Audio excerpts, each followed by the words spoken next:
75 battalion सेबक खानी रगबाय रमजाखा बांग्लादेशी रायदासेती बांग्लादेशनि त्रिपुरा हास्ते हाबितंफुर लंकामुरा गानानि जयपुर आमचे आ बांग्लादेशनो रमिलाइखा 75 battalion रग यागुलो सालथां थानाव कक्टमार हरि सालथां थानानि पुलिस रगनि यागो आ बांग्लादेशीनो याफुरि रजाखा खना क्राकशलो रमजनै बांग्लादेशीनो दरबाना गति साजागरि हिनि शाखा सालथां थानानि ओसि राना चैटार्जी আজকে আমাদের 42 ব্যাটালিয়ন বিএসএফ লঙ্কাপুরাতে যে অবস্থিত সেই ব্যাটালিয়নের জওয়ানরা আমাদের ভারত বাংলাদেশ সীমান্তবর্তী কাঁটাতার যে বেড়া আছে সেখানের থেকে আমাদের জয়পুর এরিয়া থেকে একজন বাংলাদেশি নাগরিক সোহাগ মিয়া ওনাকে অবৈধভাবে প্রবেশকারী হিসেবে গ্রেপ্তার করেছে এবং ওনাকে আমাদের এখানে হ্যান্ডওভার করেছে।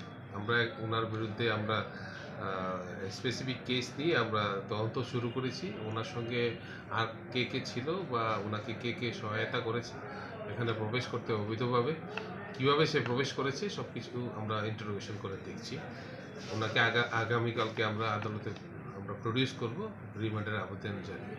উনি কি একাই ছিল না ওনার সাথে অন্য কেউ ছিল? ওনার সঙ্গে আরও একজন ছিল কিন্তু উনি প্রবেশ করতে পারেননি। বাংলাদেশের দিক দিয়ে বিএসএফ ওখানে আপনার সবসময় অ্যালার্ট এবং ভিজিল থাকে, তার জন্য সে ওখানে আসতে পারেনি। তো সে এসেছিল, তাকে গ্রেপ্তার করেছে। ওনার নাম কি আর বাড়ি কোন জায়গায়? ওনার নাম হচ্ছে সোহাগ মিয়া, বাড়ি হচ্ছে আপনার আবদুল্লাপুর, ডিস্ট্রিক্ট ব্রাহ্মণবাড়িয়া, বাংলাদেশ। কী কারণে কেন ভারতে প্রবেশ করছে কিছু কি জানা গেছে? এটা তো আমরা ইন্টারোগেশন করে দেখছি সব কিছু।